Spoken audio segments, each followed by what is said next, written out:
Hello, hello, hello. Hello, everyone. How are we doing?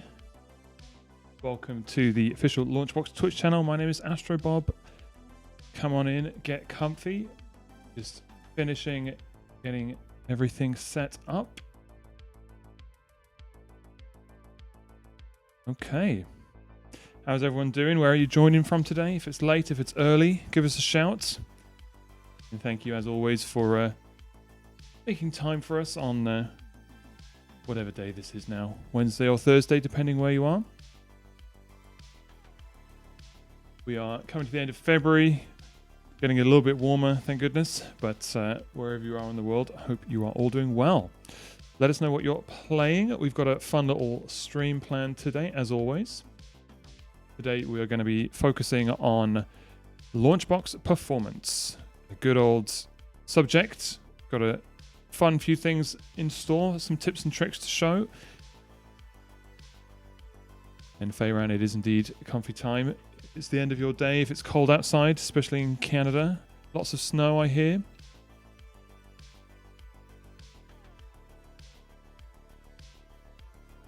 Right, joining from Texas. Good to see you. Hello, hello. We're going to give it a few minutes for folks to mosey on in, as always. Another fellow from the UK. It is late there, isn't it?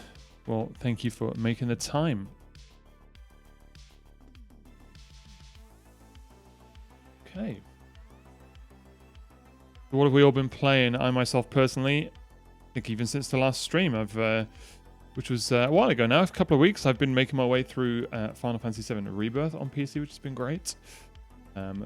We've got some good old Final Fantasy classics up on screen here. Final Fantasy X, that was definitely one of my favorites growing up, and its sequel 10-2 was also very good. I've also been playing a little fun game called Parking Garage Rally Circuit, if anyone has tried that. It's a fun little Sega Rally inspired arcade racer. Been quite a few nice ones. I think I got the name right. I might have butchered it. There was another one that came out, Victory Heat Rally, I think, that was also in similar vein, but lots of fun. Lots of fun indeed. So I'm just going to do a quick check here while we wait for everyone to...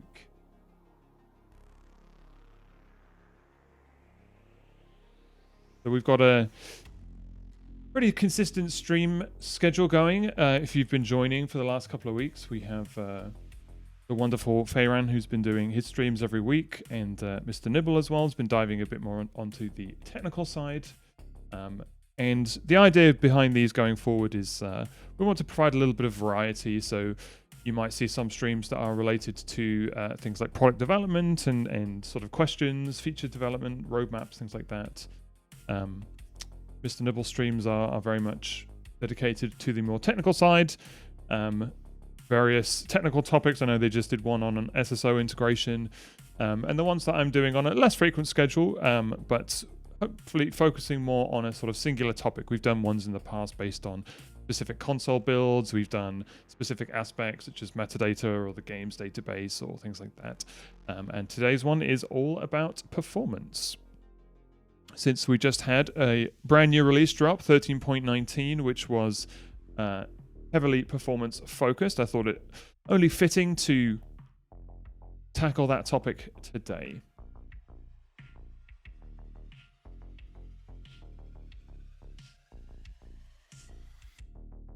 Hey. What we're looking at here is a demo build that I've been slowly building up.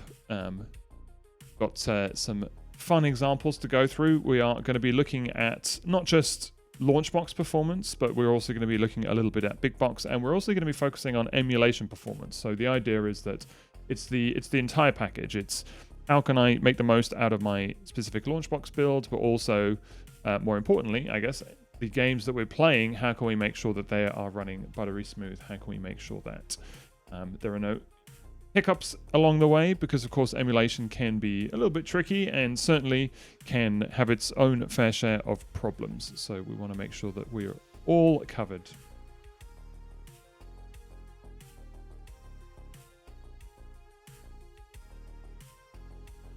I know we're dealing with a little bit of a smaller build here today compared to what most people run. We're looking at just under 300 games, which my personal build is actually, I think it's coming up to 3,000, which is, you know, a big, being acquired over many, many years. I know those are petty numbers compared to some of our community members. I think maybe add 2 more zeros on the end of that number, and then you might start getting to some of our community members' build numbers.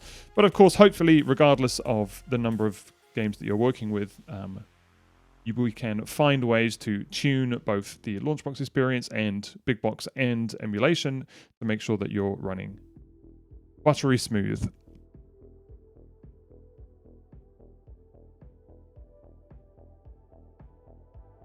So while we wait for a few folks to join, we're just going to have a look at what's been happening in the LaunchBox community. So we're going to go over to our forum over here, and we have a quick look under news and updates. Of course, the big thing this week was 13.19 for Windows and 1.17 for Android. Two double drop releases. The one we're going to be focusing on today is 13.19.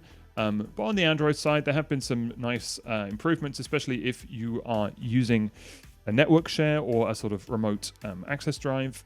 There have been some improvements to the way that Android can access those games, so you can host your games in another location. You can use your Android device to reference those games, but not necessarily host the entire library, and then you can just download the ones that you want. It's been quite a popular feature with some of our Android users, and just some improvements to that as we go along. On the 13.19 side, it's mostly based around performance. We're going to be diving into these specific changes and why they matter. We're also going to be looking at some of the potential migration issues along the way. We know that it's been a busy week, and some of our users have experienced some crashes with 13.19. There are specific reasons for that relating to compatibility, mostly around third-party plugins, so we're going to have a little look at that as well, because once you know what you're looking for, it's fairly easy to rectify that problem. And of course, as always, a bunch of issues. We have a sort of known issues section here. There are a couple of things which we'll talk through, and we'll show you how you can get that fixed up. Very quiet stream today. I know it's a bit of an unusual time for some, and of course, for those where it's late, thank you for joining. We're going to go ahead and get started though. So, like I said, what we'll focus on first is we're going to look at 13.19 and its changes. Now, of course, whether you're here live or watching the repeat, hopefully you find this useful. We are going to dive into the nitty-gritty details. We know that that's what our community does enjoy. So, of course, right now I am running on the latest 13.19. Came out last week. And when we talk about performance, obviously it's a broad topic and can be interpreted a little bit differently depending on the setup that you run. Some people may see different sort of results when we talk about performance.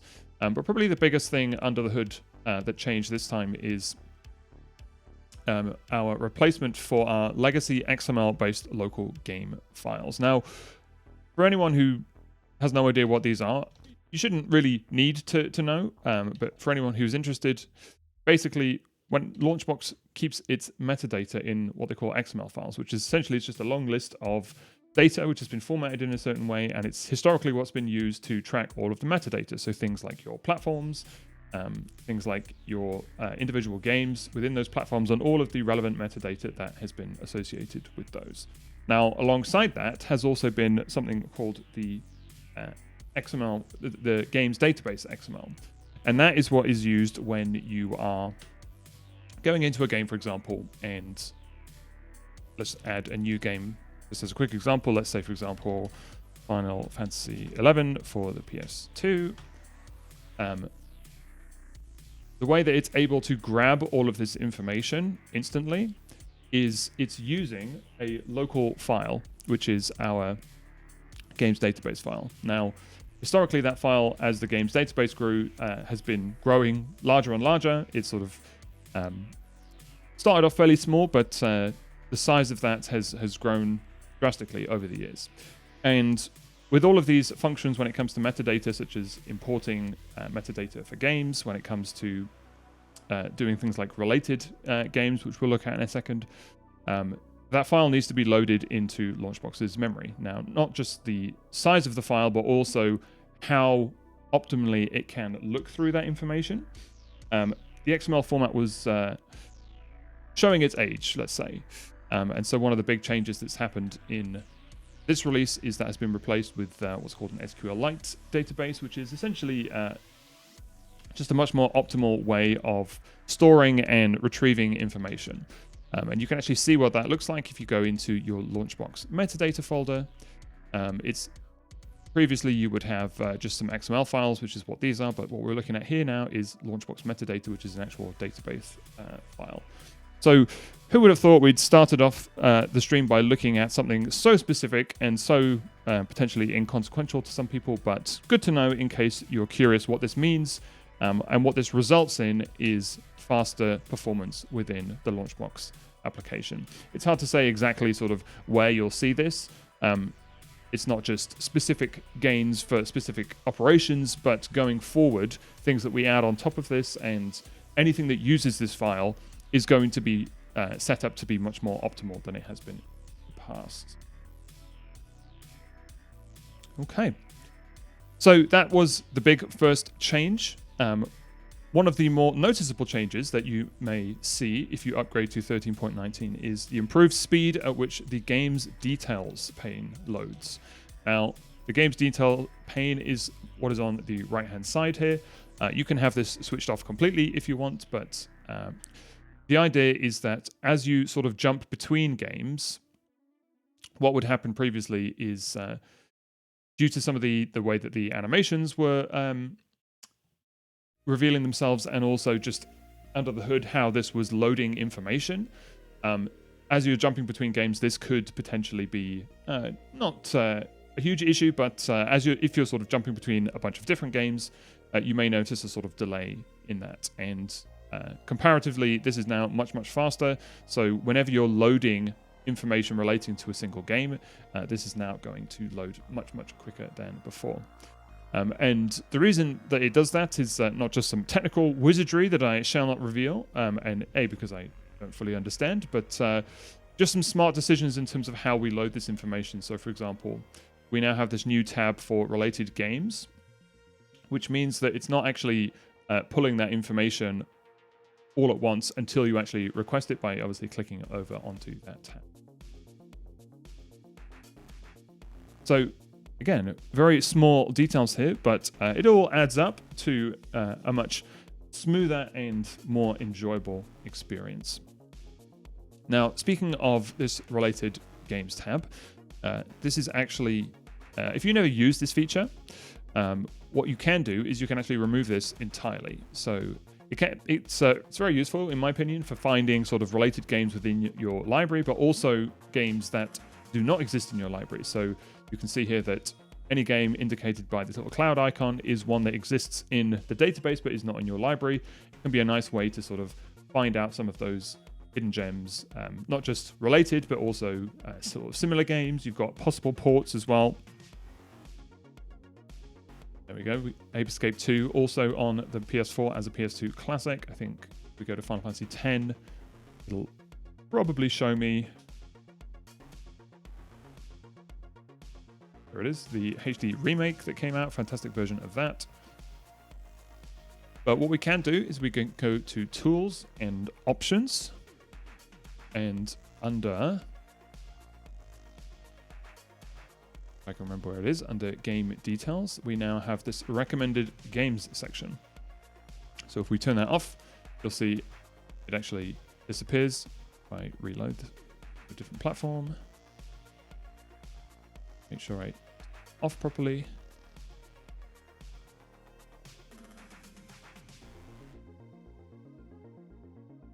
I just turn all of them off, yes. Of course, yes. So recommended games, not just that one, but similar games and possible ports.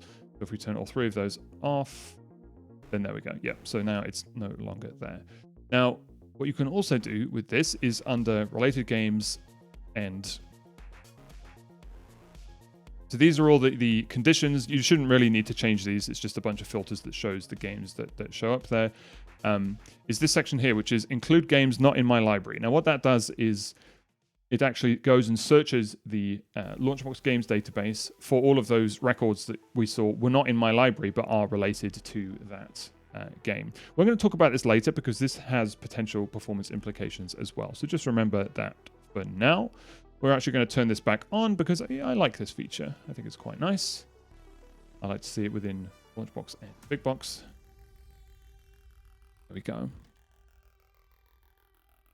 So a lot of small things that add up to some pretty nice changes. One of the biggest ones has been the upgrade from .NET 6.0 to .NET 9.0, which is essentially an under-the-hood change and a framework that is used within LaunchBox. Obviously, new frameworks brings new advantages, performance advantages, but of course can provide some compatibility problems, especially with third-party plugins. We're going to look at that in a second as well, because that's probably been the biggest change in this update. And then a couple of other little tweaks that we're not going to go into a huge amount of detail on, but you can see how under the hood, a lot of small changes that add up to some improvements. And we've been quite, we know that the community has been very vocal and rightfully so about this in the past in terms of performance. And despite some of the sort of compatibility issues that we've seen, we have seen some overall, I would say, very good feedback around this. People have noticed improvements, especially on lower end PCs as well, which has been nice. So if anyone has updated, and if you have any thoughts on it, if you have seen some improvements, let us know. We'd love to hear it. If you haven't updated because you're potentially worried about compatibility, or maybe you've seen some of the sort of known issues, I would say don't worry. We're actually going to talk through all of these, and I think most of them are addressable. And for the ones that aren't, there are fixes on the way. So very shortly, there will be fixes for some of these issues. Okay, so speaking about known issues, what I'd like to bring up is this little website here, which is feedback.launchbox.gg. Now, if anyone is joining, you are the first to know about this. It is not sort of fully live and active yet. We are sort of showing this off on our streams, and we are sort of slowly starting to use it. But a quick history for anyone who hasn't seen this is that this is going to be a replacement for our long outdated feature request process. So it's a much more efficient and sort of better platform for requesting new features. The idea is that you have the various products over on the right hand side. So you have Windows, Android, the games database, and you have a section for reporting bugs as well. We're still working out the kinks here because we want to make sure it's a sort of solid workflow before it goes live, but you are welcome to sort of check it out. I think it links to this page within the application itself when you report bugs, for example, and there will be more communication around how to use it and what it's replacing, what's happening with all of the old requests, things like that. So expect that to come, but the reason I'm showing off this now is if we go to bug reports, we have a section here for known issues. So what we try to do is create some known issues with various releases, because when you create a new report, the nice thing about this system, if I say LaunchBox 13.19 crashes on load, let me zoom out a little bit. What it will do is, as I'm typing, so I'll say LaunchBox crashes with an error, for example.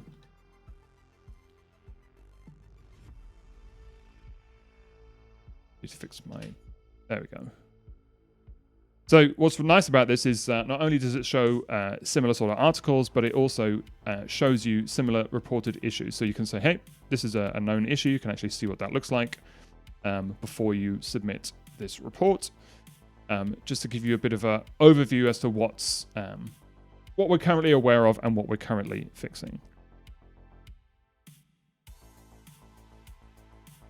So Dr. Phobia says no more Bitbucket. So yeah, so Bitbucket's been around for a long time. It's historically been what we've used to do this. It's still open as of now, and it probably will be for a little bit longer, just until we've fully worked out this workflow. You are welcome to check this out, and you're of course welcome to still use the Bitbucket in the meantime. But like I said, this is sort of we're in a sort of soft launch phase where we're testing this out. We, mostly internally on our side, and we want to make sure that it's fully documented how you should use this. But yes, I mean, unfortunately, Bitbucket sort of became a little bit unruly with the amount of stuff that was in there. We didn't have great workflows for sort of following up and making sure a lot of that was addressed. So we do believe that this platform is going to help address a lot of those issues. But the reason I want to bring this up is because of the known issues. So we just had a comment here which has said, I had to revert back to 13.18 because of plugin compatibility. So yes, this is the biggest thing that we've seen so far. And this is 100% related to this .NET framework here. Now, it's hard to say which plugins require updates, because depending on how they've been written, not all of them actually need updates. And I'm not going to pretend I know the specifics of exactly how and why, but essentially there are some plugins that, if they are not fully compatible with this version of .NET, will throw issues in LaunchBox 13.19. And the most obvious one is when you launch the application, it'll actually throw an error and it will crash straight away. So we have this one here, which is under known issues, LaunchBox crashes after update. Now, it's fairly easy to recognize this. The error is pretty standard, so we've outlined it here. You can actually look through the error that is provided, and you can usually actually see which plugin it's referring to. Two of the biggest ones that a lot of our community has reported are these two here, which is Add to Games DB. This is an unsupported plugin, but it sounds like it was very popular sort of back in the day. Hasn't been sort of updated for a couple of years now. And all you really need to do is just go into your LaunchBox and plugins directory, the one that you have. So I have here, this one is fully working, but you would essentially just delete that plugin or the directory from the plugins folder. And yes, of course, do let us know which plugin specifically. We are trying to sort of keep on top. You know, like I said, these two are the ones that we've seen come up again and again. But if there's one that you have that isn't working, that you know, we do suggest reaching out to the developer on the support page of their forum. Just let them know, like, hey, this plugin is not working on this version. They might be able to get that updated. And then, of course, you can continue to use it, because unfortunately, if it's not updated, you are not going to be able to use that plugin in the latest version of LaunchBox.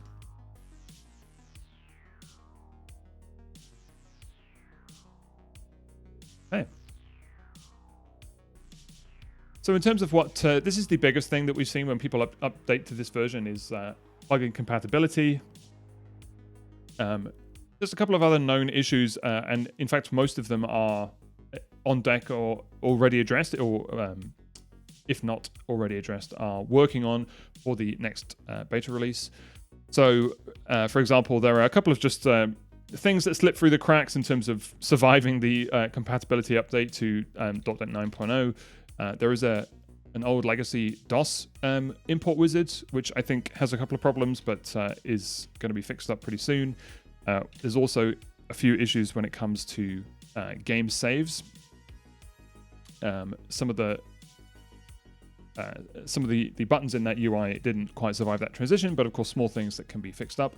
Probably one of the bigger ones is an issue to do with an emulator preference setting. We're actually going to look at this later because I've got this as an example, and we'll show you how to address that. The idea is, if you've had issues with sort of full screen, especially on emulators like Dolphin and VOD3K are the two biggest ones that we've seen, then we'll show you how to get that fixed up. Of course, you can just have a look at the report. It tells you exactly, and it's not that one. It is, where is it? This one.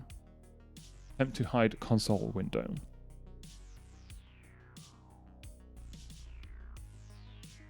Okay.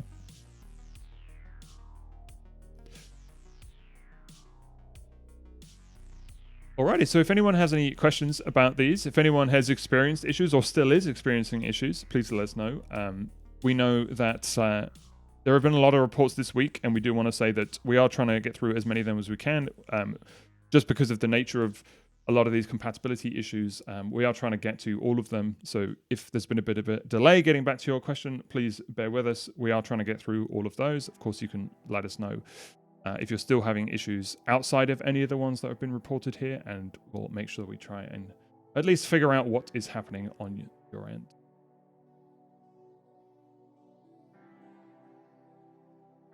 All right, so I think that's enough about 13.19. Obviously, any transition through a sort of updated framework is not easy, but we're getting there, and we're very pleased with the changes that have come out of this. regarding performance. So let's actually focus on that. If anyone has any questions as we go through, let us know. I know it is a relatively quiet stream and chat today, but we are glad you're here. So what I want to focus on is under our community corner, we have this lovely little FAQ put together by yours truly, which is focusing on performance. So of course, hopefully you shouldn't really need to tweak any of these settings. The idea is that the default settings should be performant enough out of the box, but of course we understand isn't always the case.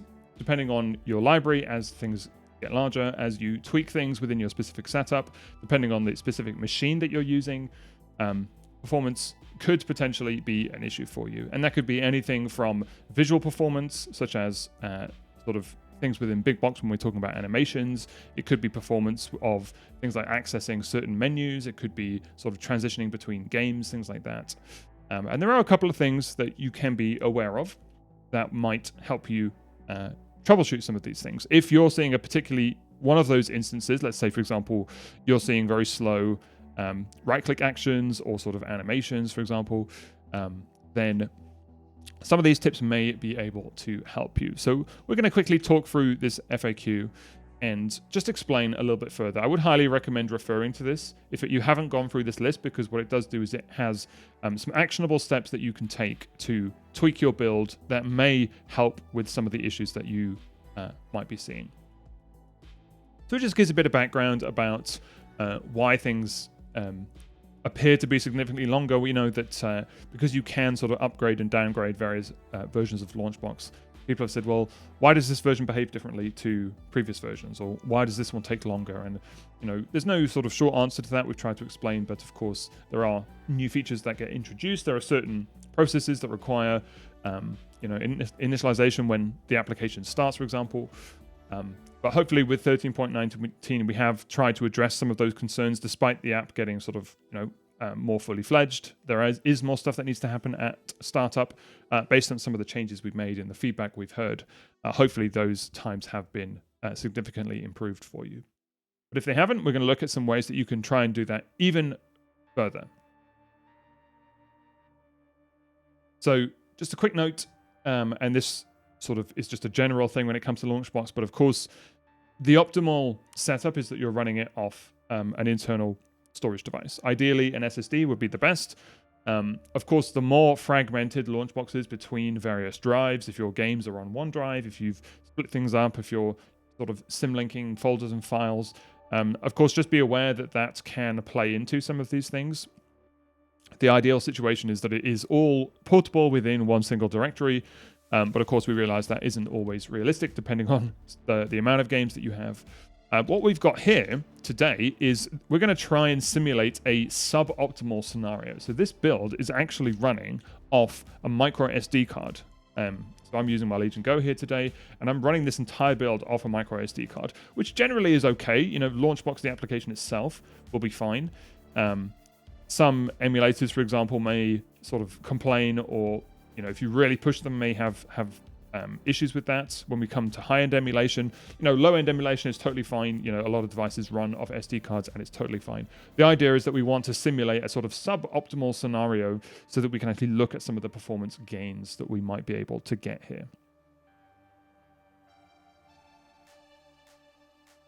All right, so we're going to go through this list, and you might think, well, why are we just reading a guide? And it's to provide a little bit more sort of explanation and detail if you have questions about any of these along the way. And of course, hopefully for the repeat people watching, if you haven't checked this out, this can be something that just gives you a bit more insight into this.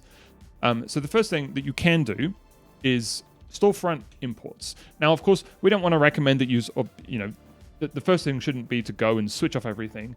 Hopefully these features are sort of useful and relevant to you. What I'm suggesting here is that in the case that you are experiencing issues, you may want to look at some of these settings and see if it makes a difference. Now, the first two that I'm going to talk to you about, storefront imports and non-local related games, what this will do is if you don't use these features, you can turn them off, because it's sort of just saving processing on a feature that you're not really using. So obviously our storefront imports, if you go to manage storefronts, this is specifically for if you use storefronts like Steam or Epic Games, GOG. You can have LaunchBox automatically import those games based on if they're installed. You can have them automatically import your entire library. And the idea is that if you turn off this enable automatic imports on startup, then it won't look for those games every time you automatically load LaunchBox, which in some cases can potentially impact the startup time. You know, it's not a huge amount depending on how big that library is. But if you don't use it and you know that you're never going to use it, you can always just turn this off. It is on by default. You can, of course, if you like that, you can configure individual storefronts. So, for example, rather than Steam going for sort of all games, just need to log into your account there, you can only have it import installed games. And likewise, you have those options for the individual storefronts. There's also, this was introduced recently, you can actually set the platform that those storefronts go into. So GOG is a good example, for example, because it has both DOS and Windows games, and so you can choose which one you want to import those specific games into. Quite nice. But pretty straightforward. I'm sure most people who use this know where that is, but you can disable or configure how those storefront games are imported from this menu here.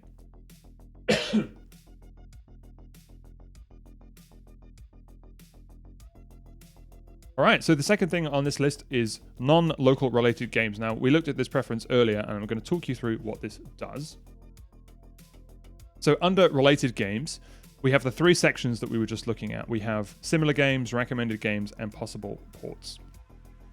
Now, with this preference turned on, include games not in my library, what that's going to do is it's going to search the LaunchBox games database whenever you access those views to populate games that aren't in your library. Now, I believe it also uses that local games database metadata file when it launches the application as well. So what you can do, if you don't use these, like let's say, for example, you don't care about the games that aren't in your library, you only care about the games that are, you can actually turn these off. And we'll have a look at what that looks like. So turn all of these off.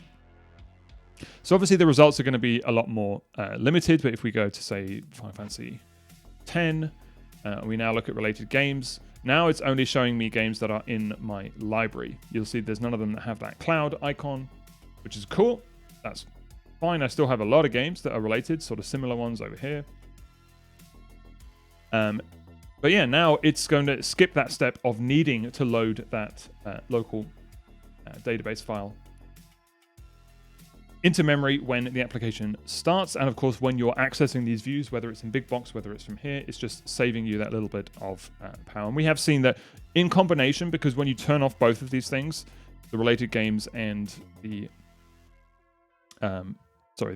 related games options, depending, you may get a fractional boost if your startup times are already fairly quick, but if your startup times are a little bit longer, you may just want to experiment with this and just see if it helps in your instance.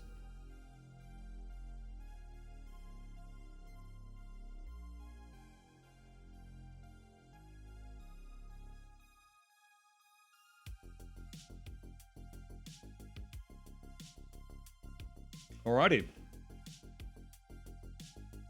This actually needs to be changed since it's no longer an XML file where, hey, it is a database file, as we talked about. So the next thing we recommend here is just when we talk about optimizing playlists for performance, another thing that gets loaded into the application when we start up, and we keep talking about startup times, by the way, I should refer to, it's when you open the application and you get that splash screen where it says LaunchBox loading. You can actually see what it's doing during that time. So you get the splash screen that pops up and it'll say things like populating local metadata. I think it will say things like populating playlists. There we go. So it's just initializing settings, games, playlists, loading plugins, and then the application will start.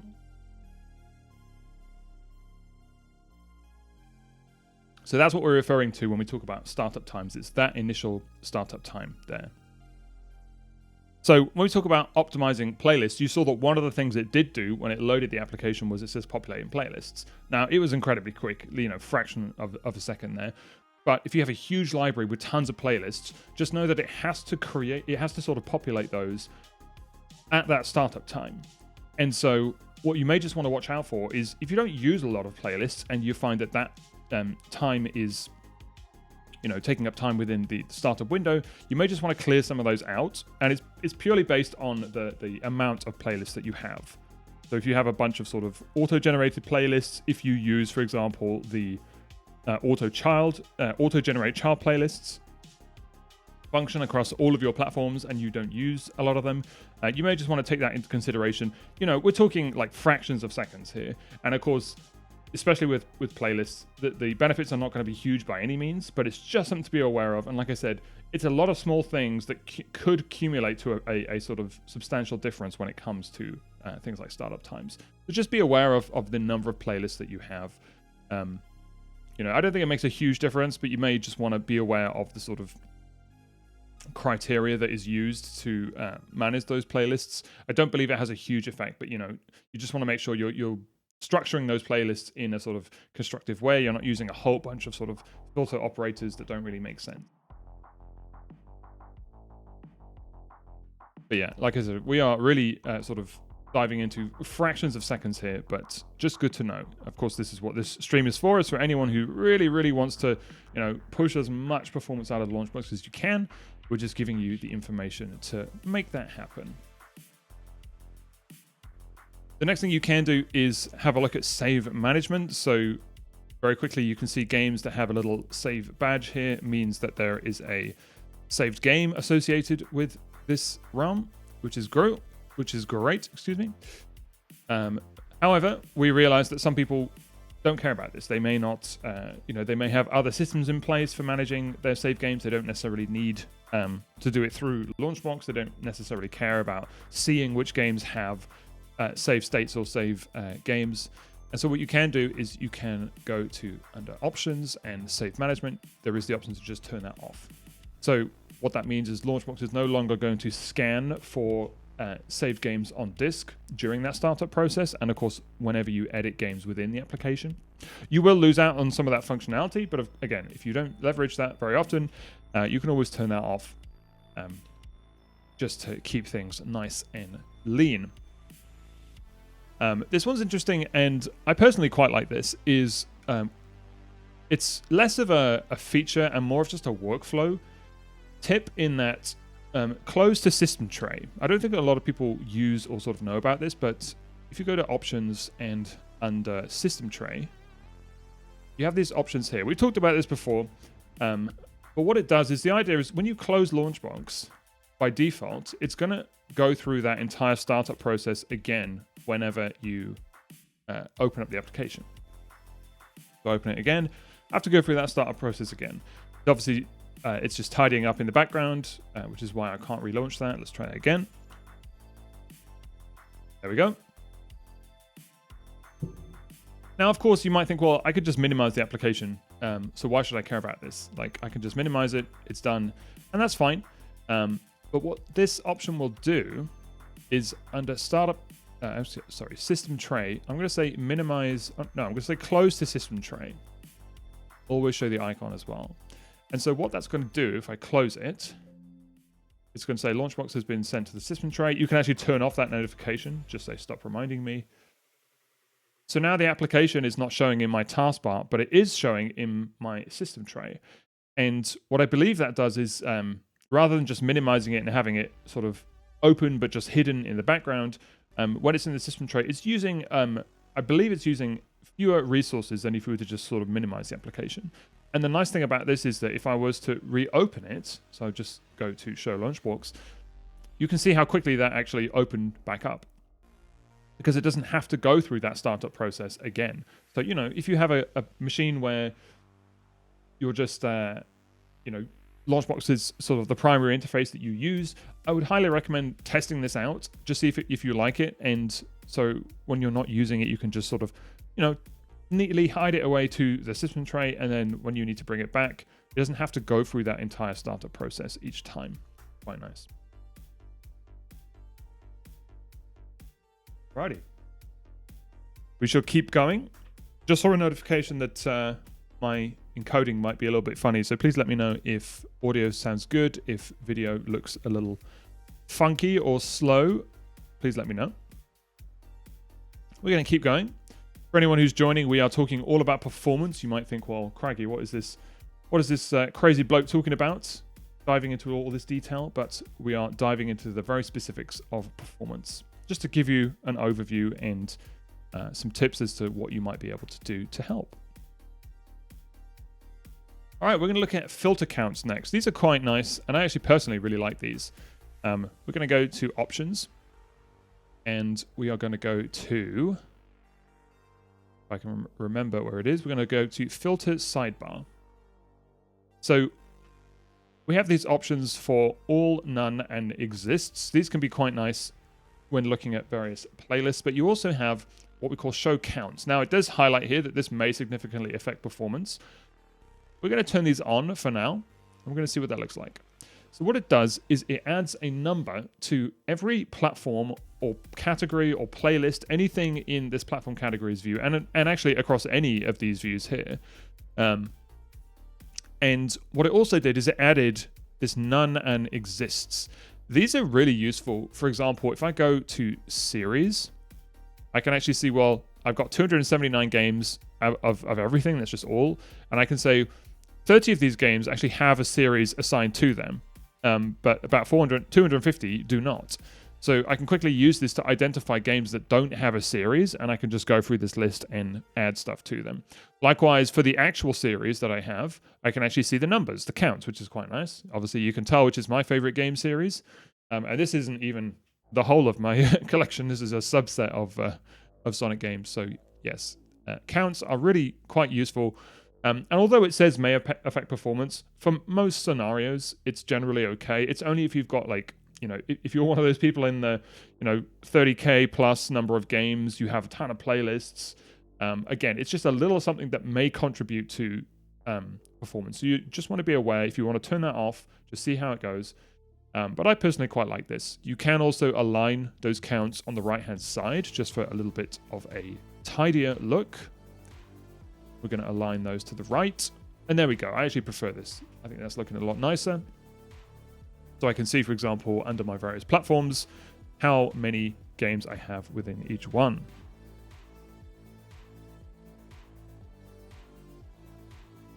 Okay, we have a question here that says copying and pasting a system audits. Yes, I think I saw the post about this. So this is copying it into Excel, isn't it? Let's keep this on the back burner for now, if that's all right. We can have a look towards the end. We can dive into some specific items. But yes, I saw that post there. That isn't something I think I've personally looked into. We can test that out. And of course, if it is something that is broken, we can look at that. But of course, if it could be an Excel thing, so we'll definitely have to look at that in a bit more detail with you. Thank you for highlighting that. Okay. So that covers most of the LaunchBox specific tweaks.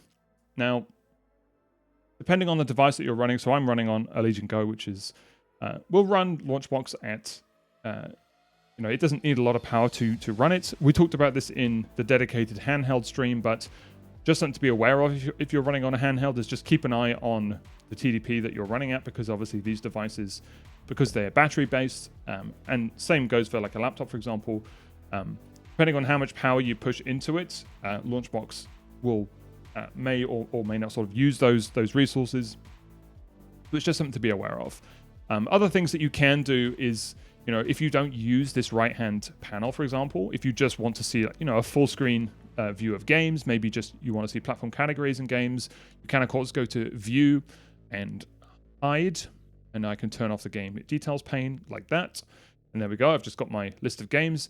And of course, what it will do is now that when you click through those games, it doesn't have to load that additional sort of metadata, those images, things like that.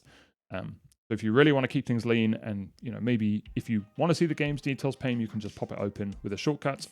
But in most cases, if you don't need it, then you can hide that away. Likewise, you can do the same with platform categories. If this is the main view that you use, maybe you have a smaller library, you could actually turn off the sidebar completely and have just a full screen view of all of your games. But I personally quite like that there. I think if we're going to go full screen, what we want to look at is Big Box, which is what we shall dive into now. So let's jump over to Big Box.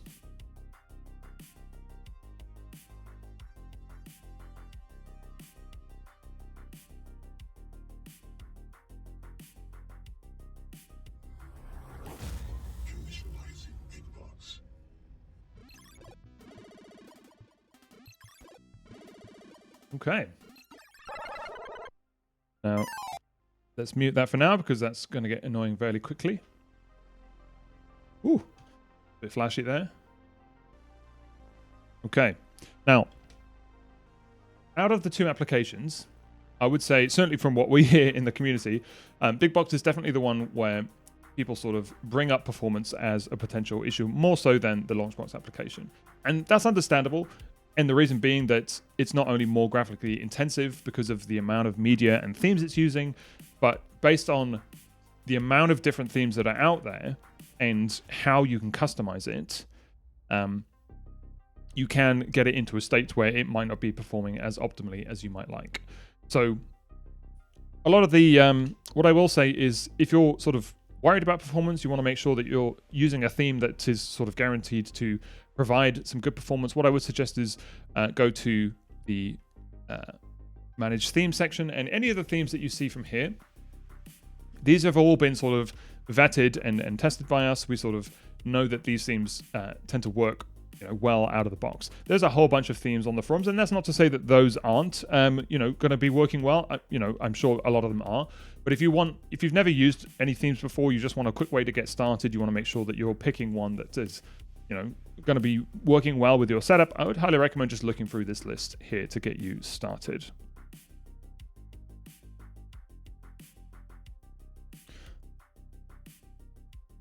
Oh, and okay, sorry. So if you weren't the one who posted that thing about Excel, then I think someone else reported the same issue. So good to know. If that is something that is happening, we'll definitely make sure we look into that. So we can get started with a theme, but we're going to look at, so this is what the first point mentions. It just says experiment with different themes. Now, one of the first troubleshooting steps I would highly recommend looking at if you have issues with LaunchBox is simply to revert to the default theme. You don't have to do that permanently, but it's just to check if the theme that you're using is what's causing that problem. And that could be going through the various different views, whether you're looking through things like the Game Discovery Center, maybe you're looking at things like game views, for example. Whatever is happening with that specific theme, just revert to the default theme and just check if it's happening there. The reason we suggest that is that the default theme is not only probably the lightest theme, but it's the one that we use to test new implementations of sections and features. So it's the one that's going to be guaranteed to be the most performant out of all of the ones that are out there. So just revert to that and just experiment. So we say here, you can use one of the vetted themes from the Manage Themes menu, or just revert to the default theme. Just check, see if you're having the same issues on that theme. It can be a just quick way to really narrow it down if the issue is theme related or if it's to do with something else. Now, there's a couple of very specific settings here. I don't think we need to go into all of them, but just to talk through what they are. For lower end PCs, or maybe you're using a display that doesn't have a particularly high resolution, what you can do is, if we go to, where was it? Here we go. Here's my genres, and I was looking at, well, let's look at fighting games, for example. This cover flow view here is really nice. However, you can, these 3D models can potentially add just additional resources. Generally, they're fine, but what you can do is you can actually reduce the quality of the cover, and you can also turn off 3D models entirely. So if you don't use these functions, so anyone who's joined my streams knows that I love to spin the box, because why not? However, if that isn't your cup of tea, you can actually turn this off, and you can also reduce the quality of these cover flow images. And what that might do is it just might add a little bit back to your sort of computer's resources. Now, I'm not going to go into specifics. It outlines where those are. So cover flow quality, images cover flow quality, you can just, lower that if you potentially don't need those full quality images. Maybe your screen resolution is not that high. You're not going to notice much of a difference. And again, it could be something that you want to do. But of course, many in the community might say, well, blasphemy, how could you turn off the lovely 3D boxes and reduce that glorious quality, especially if we look at this in full screen. There we go. So of course, in this case, you may want to retain that glorious quality. I personally do. I think that looks lovely. But if it's not your cup of tea, then absolutely no problem. And Focus Ball, good to see you. Hello, hello. Yes, boxes indeed. When are we going to get 4D boxes? Crikey. What would that even look like? 3D boxes that pop out of the screen. Boxes that emit the sort of smell of brand new cardboard, perhaps. I mean, let's not get too weird here, but I think one of the big requests we get is LaunchBox for VR, where you can spin the box in VR, which would be definitely be fun. And I'm sure a lot of the folks who are requesting individual spine images for all 4 corners will come out at this point and say, yep, we need all 4 of those spines, because it's okay, but obviously it's not 100% accurate there. 5D boxes, yes.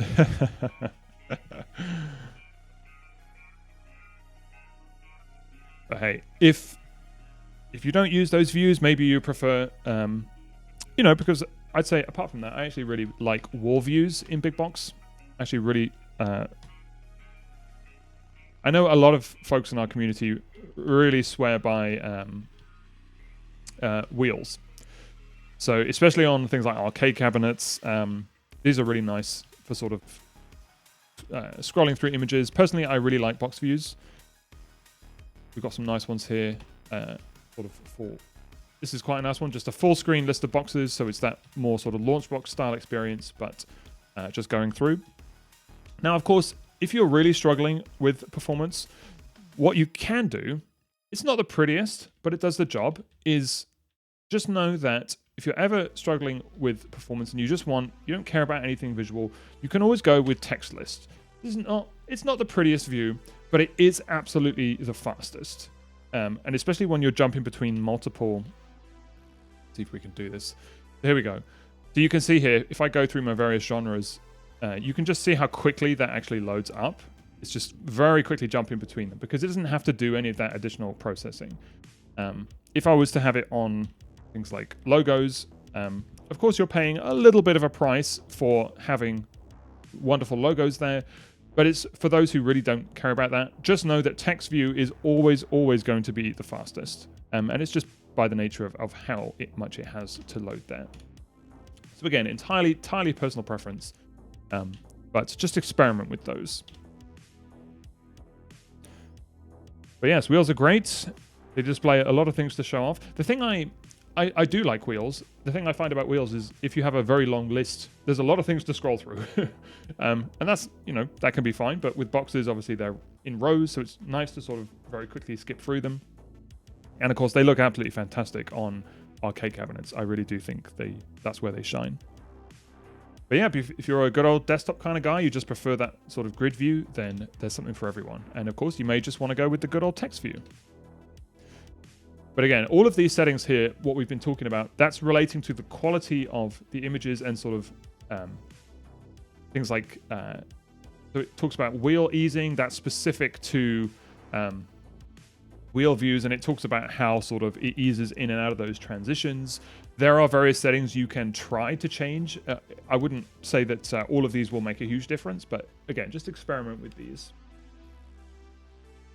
We talked about you can actually disable 3D models altogether. So like I said, if you don't want to spin the box, then instead of having that dynamically generated 3D box, I believe, I can't remember actually, I believe what it will do is just replace it with the box art. It might be a sort of static box art, I think. And of course, again, because it's just additional processing that it has to do to, generate these and sort of, rotate them on the go. So you can just turn that off if you don't want to do that. And then a couple of things to do with, we talk about things like frame rates, which you can tweak. There are just some optimal ways of doing this. Obviously, same with any game that you're running. If you've got Big Box running at, crazy 144 hertz, if it can support it, that's fine. But you might just want to bump that down to something a little bit lower. You might just want to check your sort of FreeSync, G-Sync settings, because those can have implications on applications like Big Box. But the other one that's quite useful is transitions. Now, again, transitions can be, depending on which ones you have, they can tax the system. You can go to Options, and under Transitions, so we've got things like various slides, slide vertical, and that's for, so if I load, you can see that transition there where it slid out the image, it slides in my box art, which is all quite nice. Looks great, but maybe it's too much for your eyes. Maybe you don't really care about that. You can actually change all of those transitions.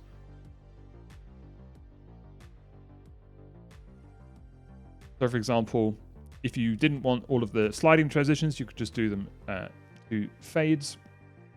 I will say that the least intensive are fade and quick fade. Everything else, if you've got explosions going on for all of your transitions, might look good, but depending on the theme, depending on your build, could contribute to just a little bit of sluggishness.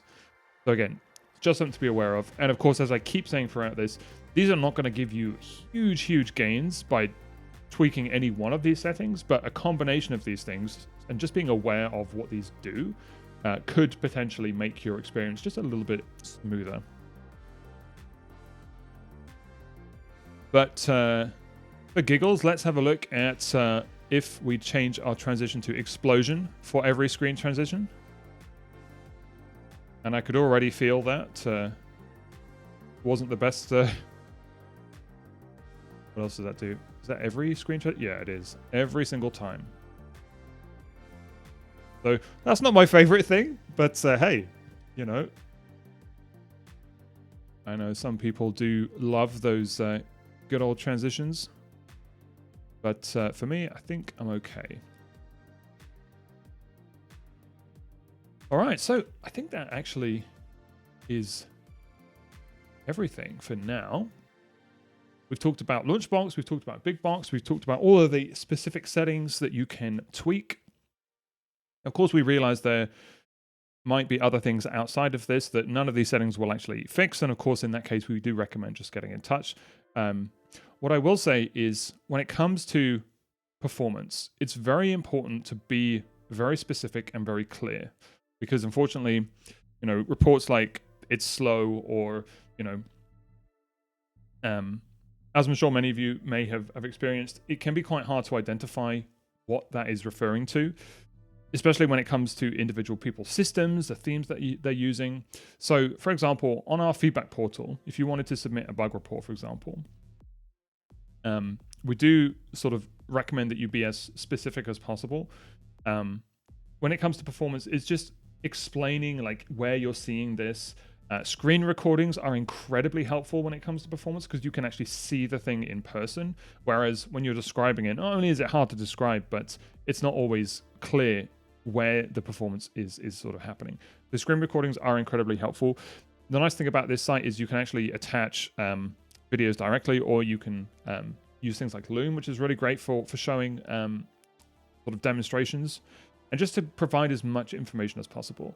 One of the things we do kind of kindly request is if there's any error reports associated with an issue, is to make sure you're actually pasting the output of that report rather than screenshotting it, because a screenshot, fortunately, will cut off some of that error, and we might actually need some of that information. So just be aware that you can actually copy paste what's in that box, just drop it into the report. Make sure you fill out some information here, like the OS and various other diagnostics. And yeah, we'll do our best to take a look. But performance can be a tricky thing to narrow down. Okay, we're going to take a break while we move into the final part of the stream, which is all around emulation. So we've looked at LaunchBox, we've looked at Big Box. We're actually going to look at emulation itself now. But if anyone has any questions in the meantime, please let me know. And I hope this has been useful. For those watching the repeats, you can refer to some of these tips. You can always refer to the guide that we have on our forum up here.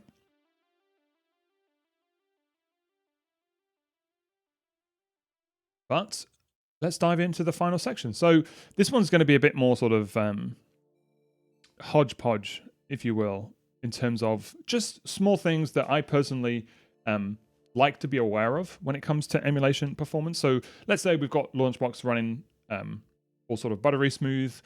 Of course, now what we want to do is start playing some games. Now, it's no secret that obviously the more current the game that you're playing, the more demand it has on your system, the more potential there is to introduce performance-related issues.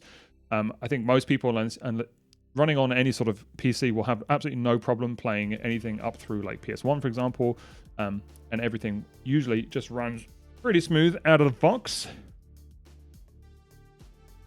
But if we get into some of the higher systems, that's where we are going to find some problems. So we're going to highlight some of those today.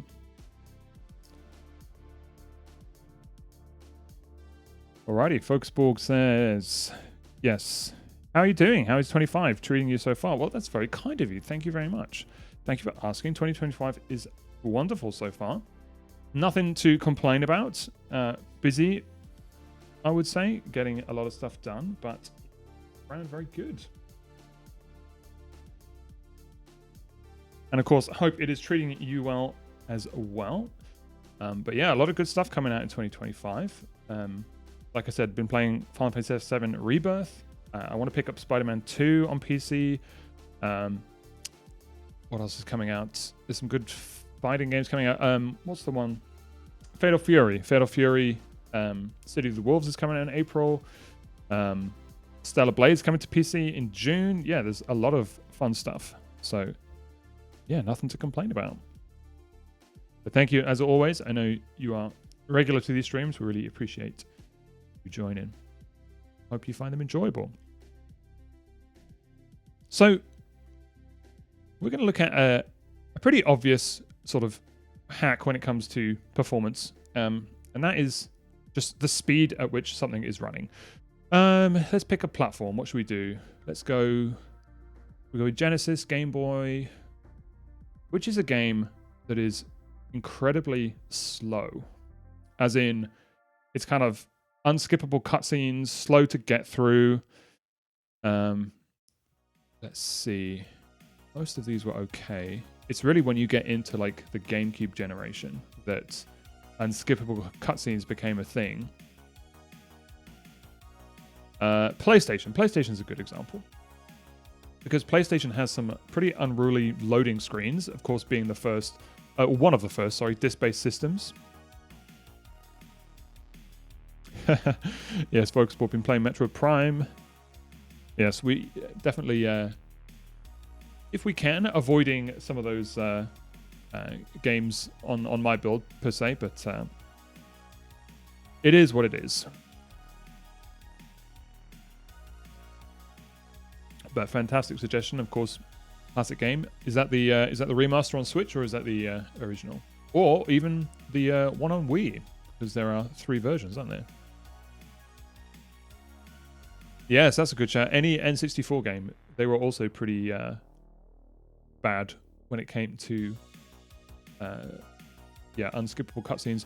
We'll go with PlayStation because it has the startup screens can be pretty long for this one. But we're going to open up Croc, one of my favorite childhood games. And this one is imminently getting a remaster, I think. I think it was delayed, but... Sorry, that's a bit loud. But hey, if that nostalgic file screen does not bring back memories for anyone, where have you been?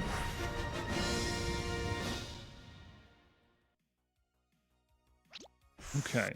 Now, this is very, very straightforward. I'm sure a lot of people know this, but when we talk about speed, we're going to talk about fast forward. This is something that is prevalent across most emulators, RetroArch, Dolphin, PCSX2. Some of the new ones don't support it just because they're much more intensive and they can't do it. I don't think, for example, RCPS3 allows you to things like Wii U emulation. I don't think they will. Maybe I'm wrong. But certainly for lower end systems, fast forward is an absolute godsend. And in RetroArch, you can just go to where is it? Got rewind. What am I looking for? Well, firstly, what you want to do is there it is, frame throttle. So this is basically saying how quickly do you want to fast forward content. The first thing you want to do is set a hotkey. So you're going to want to go to hotkeys and you want to go to fast forward toggle or fast forward hold. The difference being one is a key that is held and when you release it will go back to normal, whereas toggle is turning it on or off if you want to turn it on permanently to skip through a bunch of stuff. Very, very simple stuff. I'm sure a lot of you know this already, but I personally can't really go back to not having it, especially with these long intro screens. I can just hold the fast forward button and it's going to whiz through all of that. Yeah, so you can see when it paused on that screen, I was actually fast forwarding that loading screen, and that still was a little bit. So yeah, I mean, it's a personal preference. Some people don't like it. The nice thing is that it doesn't interfere with things like retro achievements, so you can use this to your heart's content because it's just, if anything, it's making it harder. You just whiz through those. You know, if I was to restart this game and see how long it takes to actually get to the menu, just by holding fast forward, you can see now I'm literally just whizzing through this. Go through that, and now I'm at the start. There we go. Much, much, much better. Very simple example. What you can do is if you go into the frame throttle section, this is where you can actually tweak how much you want it to go fast forward. So I've got mine at sort of 5x. You can actually have this whiz to like anything ridiculous. But personally, this is fast enough that I can sort of keep control of it. You know, if you want to fast forward through certain bits of games, things like that. Just you can experiment with what this would be. And likewise, you can also do things like slow motion. You can turn that on. You can do the same things for rewind, which is obviously going in reverse. But of course, you have to turn support for that on because it won't work with things like retro achievements if you use those.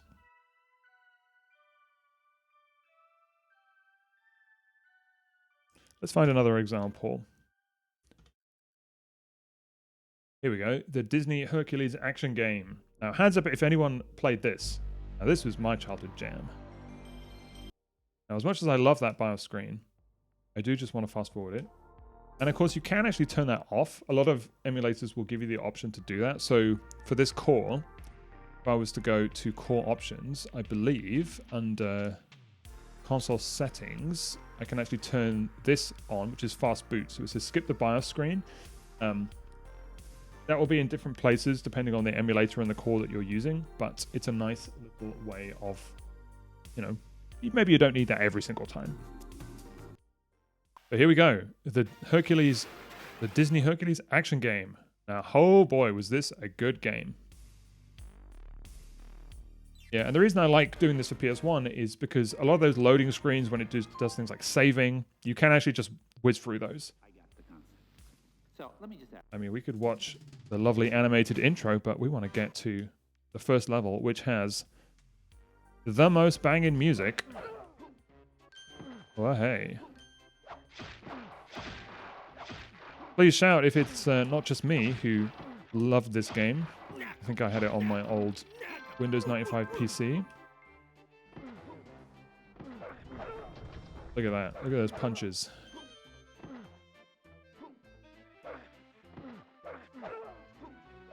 I mean, as always, we tend to get distracted on these streams, and we really could just play this game in its entirety.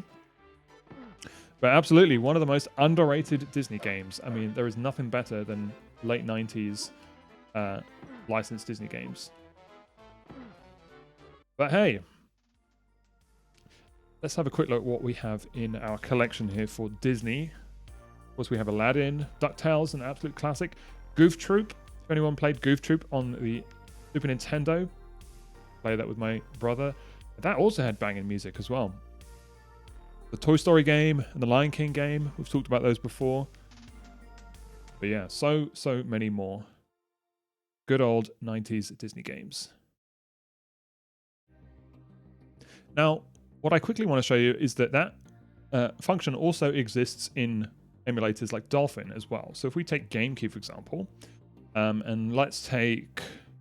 What's a game that could benefit from this? I'm not going to choose F-Zero because that game is fast enough as it is.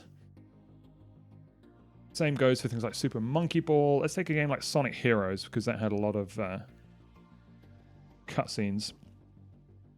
Now, here we go. Something interesting that's happened here. We said we were going to come back to the known issue of 13.19, which is this one right here, which is attempt to hide console window, yada yada, causing errors. Not errors, issues. That's exactly what this is doing. Long story short, we need to go into manage our emulators. We're going to go to Dolphin. And it's this setting right here, which is attempt to hide console window on startup. Just know that there are some issues right now with this on 13.19. If you just turn this off, what that is going to do is that means my emulator is now going to load correctly in full screen. And there we go. Yep, Goof Troop was good. And the first licensed game, Fantasia, yeah, on the 2600, cranky. I played Fantasia on the Genesis, and it was one of the most brutally difficult games I think I've ever... Yeah, it was brutal.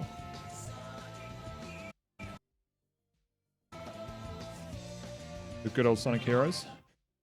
Although, before we do that, we're going to go into Dolphin.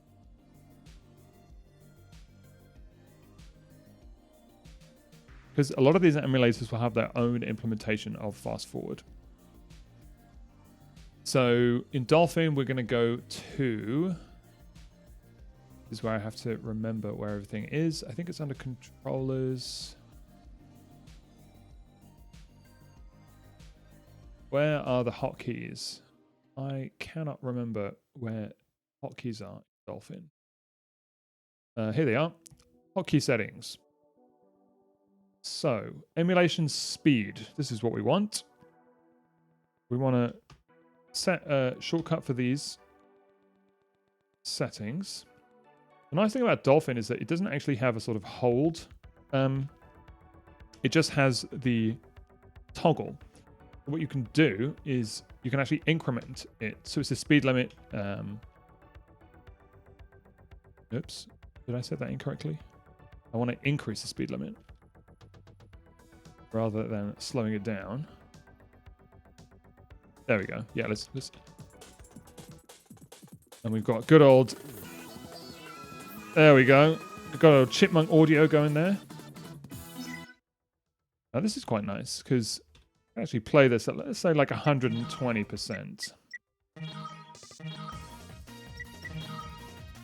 yeah, we're now... If you don't care about good old accuracy and audio, you might be able to change the audio actually to sort of mute it, but yeah, this is now chugging along a little bit better. And hey, maybe you want to give yourself a challenge of playing Sonic Heroes at, what should we say, 150%?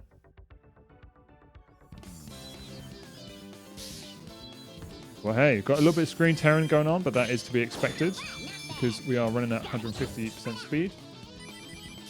The frame rate's probably not going to look too good on the stream side, but of course you can see that I am running a heck of a lot faster than I would have done before.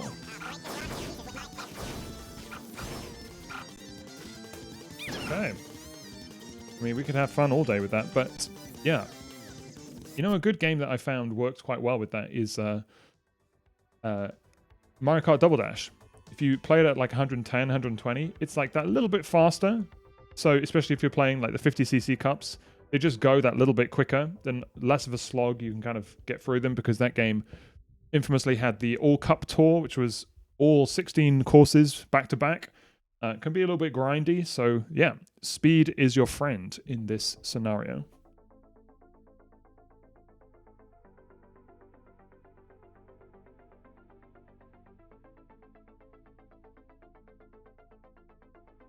And yes, for anyone who wants to, I just realized, for anyone who wants to change their big box transition, we did the explosions. You might not want to change that because now I'm not going to be able to get that back. I have to figure out how to change that. Yes, now do F0 with that. Yes, that I mean, shall we? Let's put this at 200%. Oops.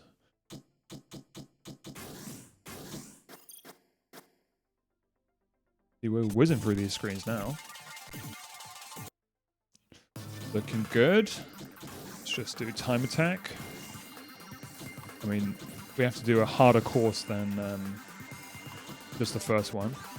Port Town. That was always fun. Just turn the sound down a little bit.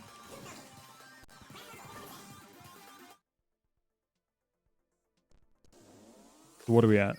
We're at 200%.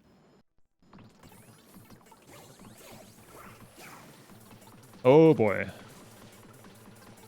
It's going to look like a slideshow on your side because we're not running at a smooth frames per second there, but hopefully it you can catch the sense of craziness that is going on here. I mean, yeah, this is making me dizzy. And I'm looking at a nice smooth 60 FPS. Woo! But yes, good shout. Hey, it's Fishbot. Good to see you. Yes, this game is cool. This is a fantastic game. We're actually going to come back to this game. We've got another example to do with texture packs. Oh boy, I wouldn't want to do Firefield on 200%. That is going to do my head in. I mean, we could try Lightning Half Pipe.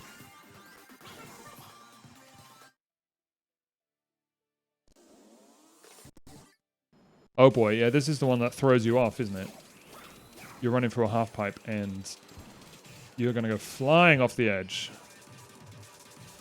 I mean, yeah, there we go. I think that's enough of that. Very good suggestion, though.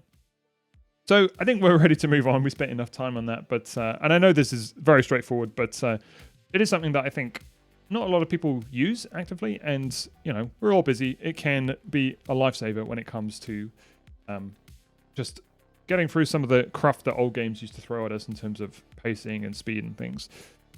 Now, talking of performance, you'll notice that even on, you know, even running off an SD card, even running on a Legion Go, the performance is generally okay. We're going to move on and we're going to look at systems that may tax performance more than your system can actually handle. And that might not necessarily be a system problem. It could very well be an issue with the system itself and the emulation. And a good example of this is Original Xbox. Original Xbox is very much kind of hit and miss right now when it comes to performance. This could be not just based on the system that you're using, but very much based on the games that it's running. It's not a perfect scenario by any means. And we're going to actually look through some of those examples and what you can really do. We're going to start off with a very easy example. We've got Dead or Alive 1 through 3. We're actually going to step up through all of these games because they showcase a good use case for scenario, a use case for performance, sorry.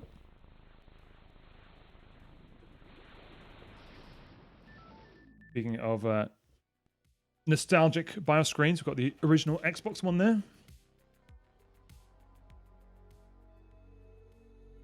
Okay, now this is obviously a port of the original Sega Saturn arcade PS1 version.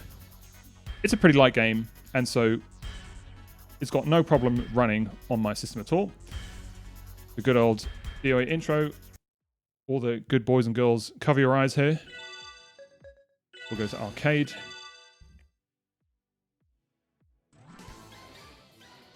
So yeah, this game has absolutely no problem. Even though a lot of Xbox games will struggle, what we're going to do is we're going to turn on our monitoring here because I know you guys can't see very well. And this is going to show you exactly what's happening. So you can see the frame graph. We've got a smooth 60 FPS. Absolutely no problem here. He's cheating by kicking my butt while I was doing something else here.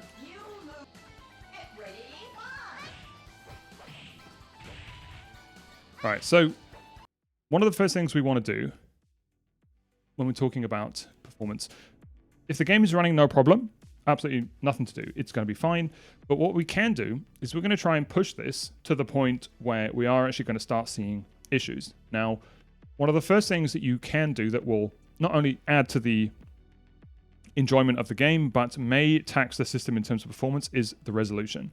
Most people know about this, but just to give you a quick background, obviously it's running at the native resolution that the game was using, but you can, most emulators will allow you to upscale that. So in the Xemu emulator here, for example, the internal resolution is set to ×1, which is the native, and you can actually turn this up. So annoyingly, it doesn't give me the actual values. I think I'm running a 1080p monitor, so I think if I do it around sort of 3x, it's going to look a lot better. Now, you're probably not going to see anything on screen. I'll show you an example that highlights this a bit better. But what we can see is that even at a 3x resolution, this particular game has no problems running at all. You could upscale this all the way to like 4K, and I'm sure this game would have absolutely no problem because it is a very less demanding game. And there we go. So, the resolution scale is probably one of the things that makes it the biggest difference with 3D rendered games. It just looks a lot nicer if you upscale that. But of course, this game has no problem doing that at all. So we're going to quit this. We're going to move up the DOA chain to DOA 2. So this is the remaster of DOA 2 for Xbox. This is where Microsoft decided it would be a good idea to introduce these warning screens that maybe you can. I could not figure out a way to skip these. So it runs through every time. Now, this is where fast forward would be amazing, but I do not think Xemu has a fast forward function. Let's see. Inputs. We don't have any kind of hotkeys. Don't think it does, which is a shame. Maybe someone can tell me, could you skip the Team Ninja sort of legal screen? Maybe you can.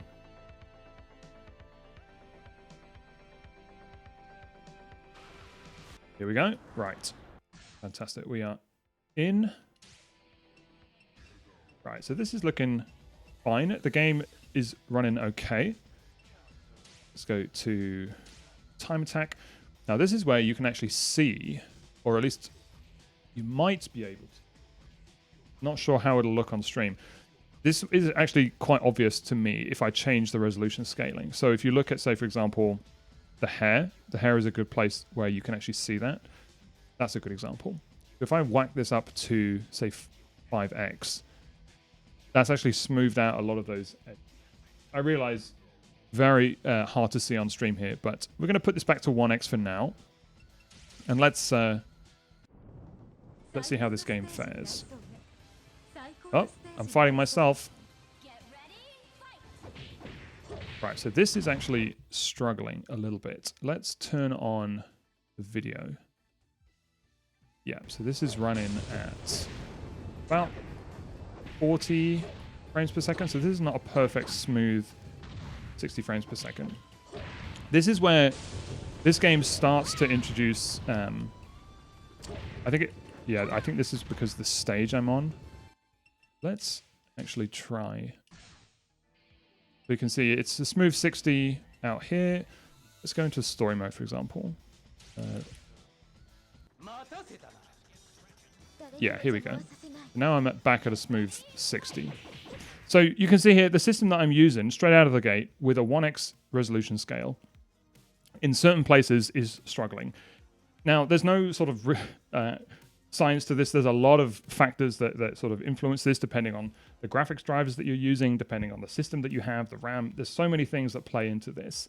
But what I just want to highlight is it's not always within your control.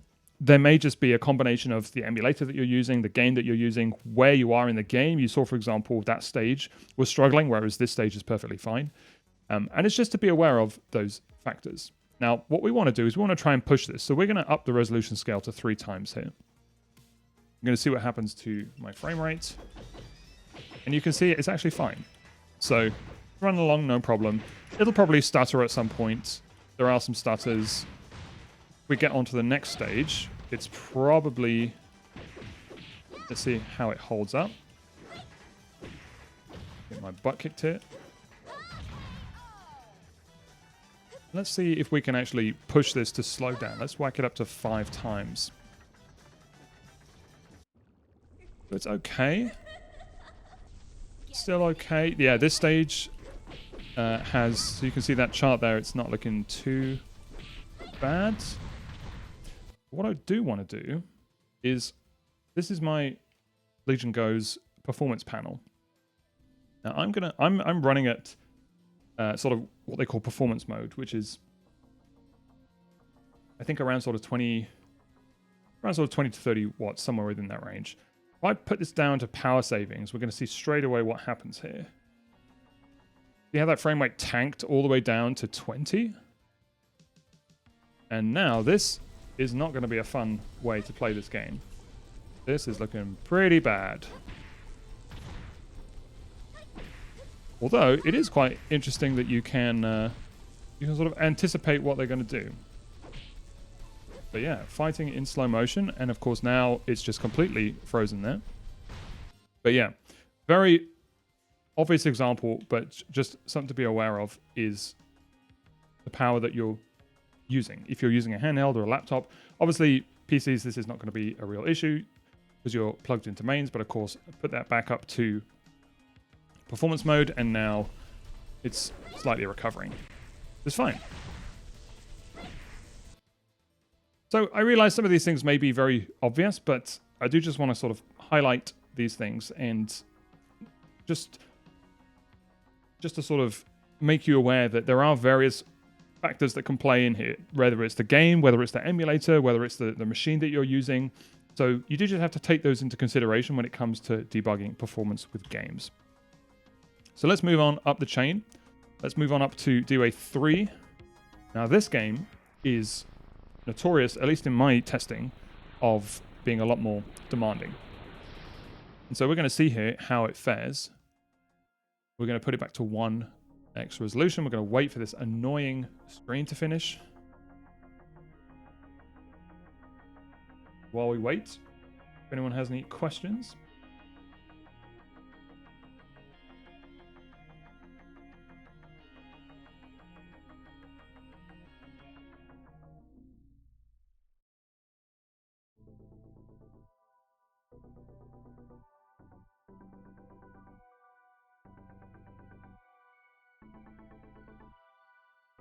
I'm sure there is a way to skip that, but I think it might be that I don't have a save file yet.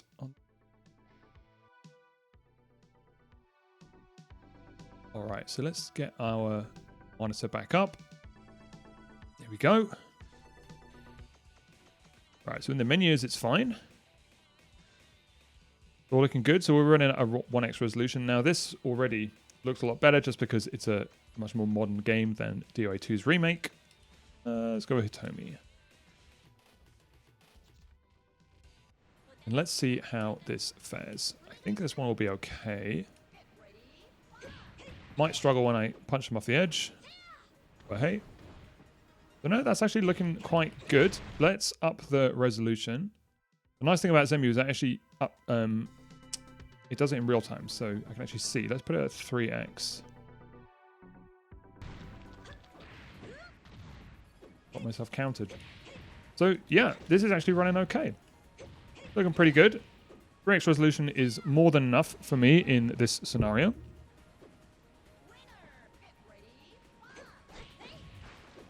Let's see if I can go 5x. If that has any performance. Oh. So this is just, look at that, falling off the edge.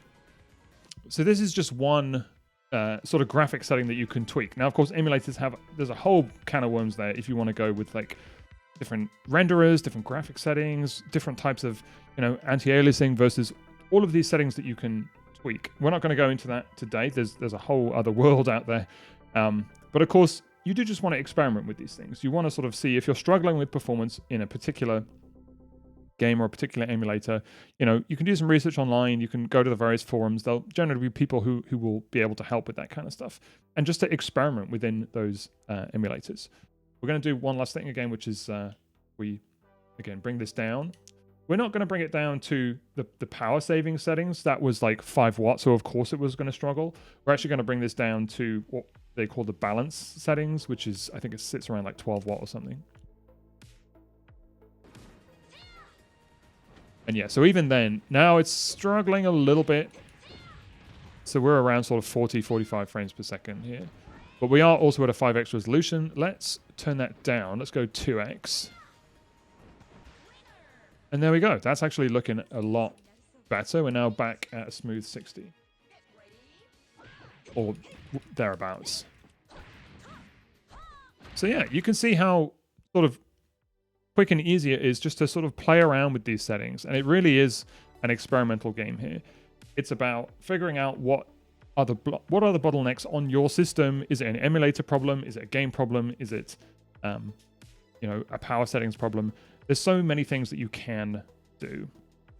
And yeah, hopefully that just kind of showcases ways that you can get around it. We used obviously one example here with the Xbox emulator because it is fairly straightforward. I think the Xemea emulator is very straightforward in terms of settings. And so there's not much you can change there. If you want to look at a more complicated example, Dolphin is probably one of the more complicated settings emulators when it comes to graphical settings. There is a whole bunch of stuff you can change here. Things like the backend that you're using. You've got all sorts of enhancements. They have the same sort of resolution options. There is a ton of stuff here, and some of it can get very complicated. The nice thing about Dolphin is they actually give you sort of tooltips as to what these settings will do. It's very, very well documented as well. And GameCube is much more mature in terms of the emulation. Same with Wii as well. You can even do things like add various hacks to help fix a lot of issues with performance. So yeah, way too much stuff to go into today. But hopefully that gives you an idea. We can look at one more example. Got time for that. And that is, if we go to Retro Achievements, let's do a good old game called Super Mario Sunshine. I realize you are either on the fence, you are either firmly in the camp of love this game or you hate this game, but regardless, the nice thing about Retro Achievements is they do sometimes allow for various patches. We've talked about patching before, but this example is really nice because it allows you to play the game with a Retro Achievement set with a specific patch that targets quality of life enhancements and 60 frames per second. The original game was actually 30 frames per second. And so this is a really nice way that you can actually enhance that experience. We're not going to cover exactly how you go through this process. You can download these patches and you will have to sort of patch that game yourself. But I already have that up and running. And I believe that patch allows for native 16:9 widescreen. Just see what this looks like. And yes, Dolphin has a nice overclock CPU feature. Yeah, it's a good point. That's another thing that you can do to help with some of these things. I personally am not hugely up to speed with overclocking. I'm a little bit too scared to try it out, but so yeah, this is running at a nice 60 FPS in widescreen, which actually, again, I realize is not going to translate very well on stream. Graphics look all good. What we can do is we can upscale that again within Dolphin. So you just want to go to graphics. You want to go to enhancement. So this one actually tells you the resolution, which is which is very kind. So 3x native is going to be 1080p, which is what I want. So that's going to look good. But what we can do with Dolphin is we can add what we call texture packs.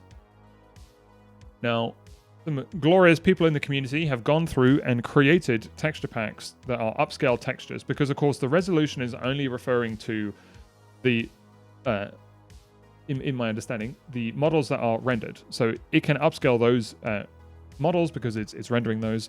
However, textures that are applied to models, you cannot natively upscale those. You can use things like AI upscaling and things like that, but in order to get the sort of best quality, what folks have done is they've gone through and they've created texture packs for these games. So if you were to search for, let's say, Super Mario Sunshine, Dolphin texture packs, here we go. Ultra HD texture pack for Dolphin, Super Mario Sunshine, UHD texture pack. And there we go. That's looking real nice. Yeah, upscales a lot of things like UI elements, which don't get natively upscaled. And it's really nice. So I believe, here's one I prepared earlier. The way that you do this is if I go to texture packs, I'm not going to go a huge amount of detail, but basically it's in Dolphin's user folder under, oh boy, here's where I need to remember. I think, it's under load textures. And this is the folder that I want. Just drop that in there. And then within Dolphin, under graphics, I need to go to enhancements. Where is it? Here it is, under advanced. Load custom textures. That is what I want. You've got prefetch custom textures, which yeah, I think loads those into RAM on startup. We're going to leave that for now. So I realize I've rushed through that setup. You can go a lot deeper in this scenario, but what I want to show you is if your system can afford that little bit of extra performance, just what this can do to a game if you really want to upscale it and go the full whack on making it look very, very pretty. There you go. In the top left, it says found X amount of custom textures, and it's probably going to go ahead and have loaded those. The reason I can tell it's loaded those, you're not going to be able to see this, but on the title screen, it's now saying UHD texture pack, which is fantastic. And this looks much better. So not only are we running at a 3x upscale, we have some really nice upscale textures there. We're running at 60 FPS, and we've got retro achievements. So this is a pretty nice way to enjoy Super Mario Sunshine. I am firmly in Team Sunshine camp. I love this game. But hey, prove me wrong. If I do actually, I sympathize with the pachinko level. That was a pile of garbage. But apart from that, pretty good game. Alrighty. We also have a texture pack for F-Zero GX. Let's try that out and see what that looks like. So again, I've already pre-downloaded this. Just going to drop it in there. Let's try out F-Zero. And there it is. It's loaded these custom textures in the top left. And heck yeah, Sunshine is so good.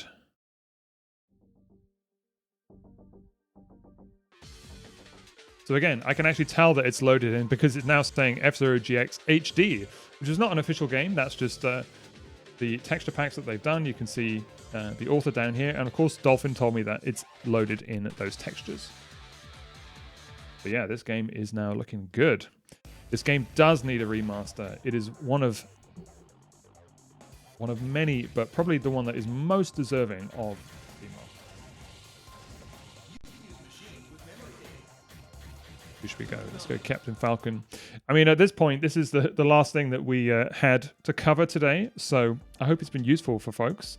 I know we've covered a wide variety of topics. We looked at LaunchBox, we looked at Big Box, we looked at specific examples of emulation. And of course, I'm sure you've realized that there is a whole lot more you can do on the emulation side in terms of performance. But just highlighting a couple of examples there, things and ways that you can quickly get things looking a lot nicer and running a lot smoother. But yeah, we're going to hang around for a couple of minutes while I enjoy some F-Zero. Can all tell me how good my snaking is. I did actually beat this game. I never beat it back in the day, but I did play it when it got a retro achievement set, and oh boy, that story mode. I beat it on normal, and I do not even want to attempt hard, let alone very hard. Yeah, and that game had the audacity to hide like some really good unlockables behind very hard mode. But hey, yes, definitely in need of a remaster. But yeah, thanks for joining. Good night. If you're in Europe, thank you for joining. I know it's late over there. We'll do one race and then we'll close it down. So yeah, thank you all for coming. But oh boy, yes, this is now reminding me how much this game needs a good old remaster. Because I think, oops, there was a keyboard shortcut there. Oh no. We've got a key mapped to one of the back buttons on my Legion Go, which I pressed. Which has now put me in 20th place. I'm going to use that as an excuse for my appalling F-Zero driving. And I just realized I forgot to boost. I didn't boost at all. But hey, there we go. 20th place. Sounds about right.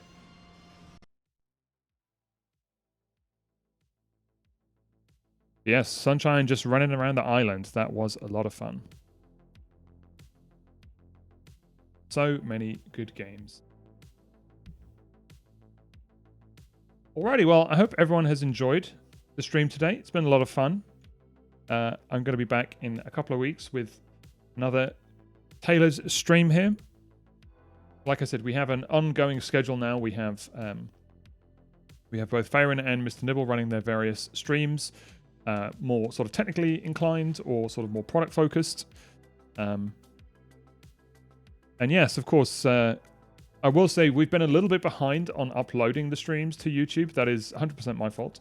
And you probably noticed we've been slowly dumping them out this week. We are catching up with the backlog, and the intention is that these will be re-uploaded to YouTube. So apologies on the delay there. Once we've cleared out that backlog, expect these to be uploaded to YouTube. They won't be instantly. It'll probably be sort of once a week where we'll upload the streams that happened. But yes, of course, you can rewatch those there. So yeah, it's good to see some familiar names. Thank you all for joining. Funky Lover Mark, thank you for that. And thank you. You've been incredible with submitting some very detailed feature requests, and we actually really appreciate that. Yeah, the detail that you put in those is actually very helpful. So please keep doing that. We really appreciate it.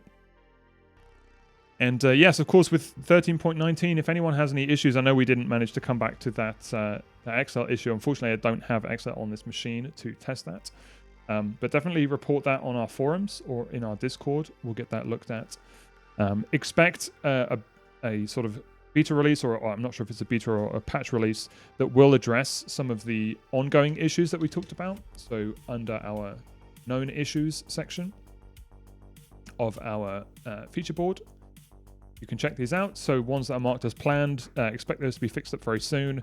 Things like the plugins will unfortunately continue depending on when you upgrade. And of course, you want to make sure that those plugins are supported. Not that one, this one. So it gives full instructions on how you can identify those plugins. Just remove the problematic ones. It'll be fine going forward.